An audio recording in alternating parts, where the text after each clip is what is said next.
Europe 1, 15h30, 17h. La cour des grands. Alessandra Sublet. La cour des grands jusqu'à 17h. Et c'est un moment très très attendu parce qu'il est là. Oui, le vendredi, Mathieu Noël et son petit rapporteur. Et maintenant, le petit rapporteur. Ça va mon poulet? Ça va ma poulette? Pas mal. Oui, J'écoute l'émission depuis tout à l'heure, bon pilote. Je pense qu'il y a des chances, mon que ça Dieu. fonctionne. Vous faites de la muscu ou quelque chose là? Pas du tout, par contre vous avez une très jolie liquette. Pas donné, je me suis renseigné, mais c'est joli. Ah, Mathieu, hier, une terrible maladie, aussi soudaine que brève, m'a frappé, offrant la possibilité à un chroniqueur de devenir pour un jour calife à la place du Je calife. vais y aller. Et oui Alessandra, hier c'était jour de gloire pour Pipo. Un véritable conte de fées pour l'enfant barbu qui avait fini par désespérer qu'on lui confie jamais une tâche de grand. Jérémy qui aurait pu prendre cet intérim à la légère mais qui, malin comme un singe et opportuniste comme un fennec, s'est dit tiens, une nouvelle direction se profile, un turnover important à Europe 1, c'est le moment de poignarder à l'aise dans le dos et de lui piquer sa place. Évidemment. Une Brutus comme on dit dans le petit milieu des médias. Jérémy le judanin était donc remonté comme un coucou sous acide, envoyant punchline sur punchline, plus de vannes à la minute qu'un Saturday Night Live, porté, il faut le dire, par un public chauffé à blanc à qui on avait fait croire qu'il verrait Frédéric François. C'est vrai. C'est vrai, en plus, c'est vraiment dégueulasse. Bah oui, mais on l'a déplacé, on l'a décalé dans le c'est temps. ça, il reviendra. Oui, bien D'accord, sûr. revenez. Mathieu, tu penses. Au final, la question qui se pose est l'entertainer polonais a-t-il respecté le cahier des charges de la Cour des Grands?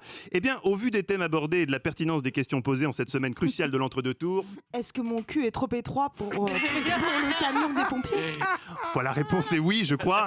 Débat de fond et surtout totale neutralité politique, ça oblige à la Cour des Grands, on n'avouera jamais qu'on vote tous. Emmanuel Macron. On voudrait pas vous influencer, hein, même si c'est vrai qu'il est super. En termes de difficulté des quiz, le principe ne jamais prendre les chroniqueurs pour des cons, mais ne jamais oublier qu'ils le sont, a été respecté. Allez, une dernière question sur Star Wars avec Valérie. On y va. Harrison Ford. Vous voyez qui c'est? Oui, bien sûr. On voit un peu, oui. On salue donc la performance hier de Jérémy Michalak, performance qui aurait été parfaite si seulement Isabelle Millet, la présentatrice d'une page info, s'était souvenue de son prénom. On fait un point sur l'actualité avec vous, Isabelle Millet. Bonsoir Isabelle. Bonjour Frédéric, bonjour à tous. En même temps, vous l'avez appelée Isabelle Millet. Millet, ouais, tu l'as appelé Millet en même temps, il fallait pas t'attendre à ce qu'elle connaisse ton prénom. Aujourd'hui, après l'angoisse, le vertige, la peur de perdre une amie chère, c'est donc le soulagement, l'indicible joie de retrouver Alessandra Sublet. Vivante? Presque, l'IRM nous le confirmera, car oui, c'est le mystère de la semaine. Quel est ce mal étrange, si terrible, qu'il l'a clouée au lit, mais si bref qu'elle est déjà de retour avec le bronzage de Bernard Montiel après une semaine aux Maldives? Cette maladie, les experts l'appellent l'entourloupite. Un peu comme la fois où j'ai séché C'est à vous pour aller voir le nouveau Star Wars à la séance de 16h30, je peux l'avouer aujourd'hui. Reste que certains symptômes cliniques annonçaient ce tragique coup de fatigue. L'afflux sanguin du cerveau aux lèvres qui permet d'articuler de manière intelligible présentait déjà d'inquiétants ratés. On continue à jouer avec l'actualité de façon décalée, les amis. Et nouveau... non, alors... Pap. Mais c'est surtout dans l'énoncé de plus en plus incompréhensible, pour ne pas dire imbitable, de certaines questions qu'Alessandra nous a fait peur. Ainsi, mercredi, elle cherchait à nous faire découvrir une innovation dans le domaine de la livraison à domicile. Or, que ce soit parmi nos 27 spectateurs en studio ou nos 28 auditeurs à l'extérieur, pas un n'a compris de quoi elle voulait parler. La faute peut-être à une explication un brin alambiquée.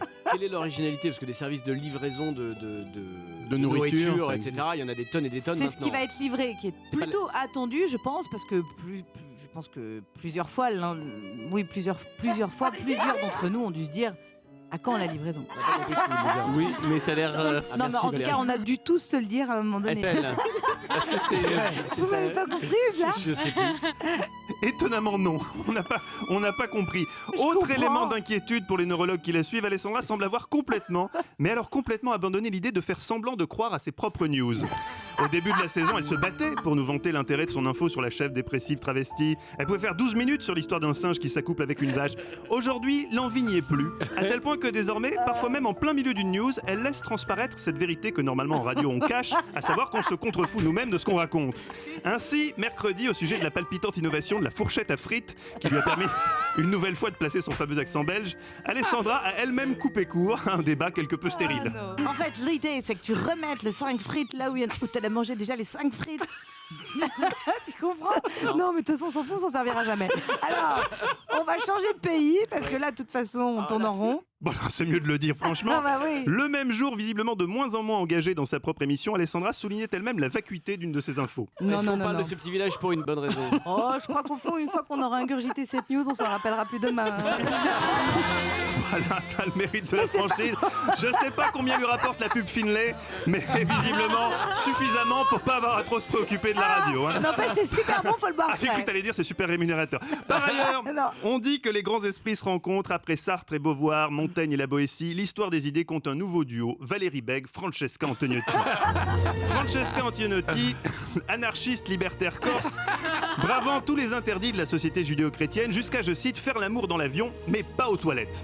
Et Valérie Bègue, puits de culture sans fond, surtout en termes de culture musicale. Si je vous dis, on a vu souvent rejaillir le feu de l'ancien volcan qu'on croyait trop vieux. Vous me dites? Ah oui, je sais plus, Laura bah non. Fabian. Eh bien, quasiment, puisque c'est Jacques Brel. Ah, je sais que le temps efface tout et que le relativisme est à la mode, mais si on m'avait dit un jour que quelqu'un confondrait les paroles de Jacques Brel et celles de Lara Fabian, j'aurais plus vite milité pour le droit à l'euthanasie. Pourtant, les énormités de Bègue ne sont rien, à côté des diamants 28 carats sertis de conneries dorées à leur fin de Francesca Antoniotti. Francesca, c'est un vent de fraîcheur qui souffle à chaque fois sur la cour des grands et nous rappelle que les Corses sont encore plus bizarres qu'on ne le croit. Avec d'abord cette lucidité qui consiste à ne pas se laisser avoir par la formulation d'une question. Francesca, on la lui fait pas. Pour quelle raison Chewbacca, Luke Skywalker et les Ewoks sont-ils heureux aujourd'hui? Mais c'est pas des vrais gens. Attention Michalak, on ne roule pas dans la farine une Corse aussi facilement. Elle n'est pas dupe. Chewbacca, Skywalker et les Ewoks ne sont pas des vrais gens. Ça m'avait échappé. Reformulez-moi ça.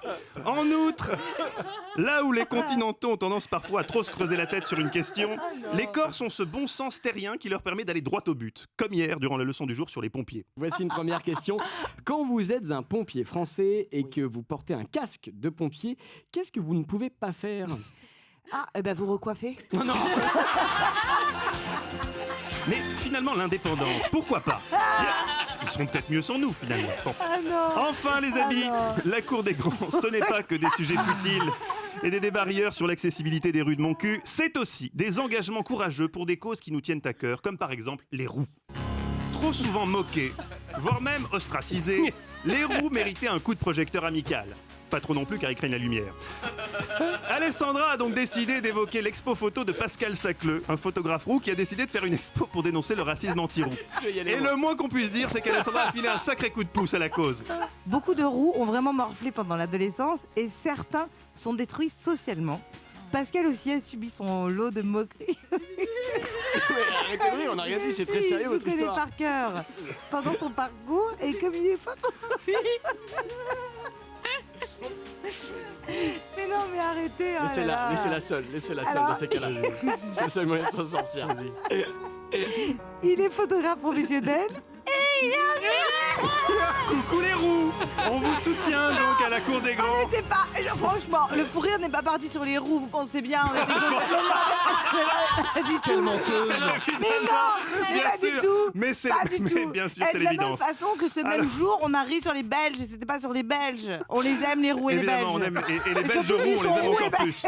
Bon, je vous félicite, les amis, encore une très belle semaine. À vendredi, Alessandra, une dernière statistique qui vient de tomber 2 semaines après le retour aux affaires de Valérie Bègue qui est repartie à l'assaut des hommes, un chiffre qui fait mal. Eh bien, le ministère de la Santé a constaté un triplement des fractures du pénis. C'était à prévoir. C'était Mathieu Noël dans la cour des grands. Merci beaucoup, Mathieu.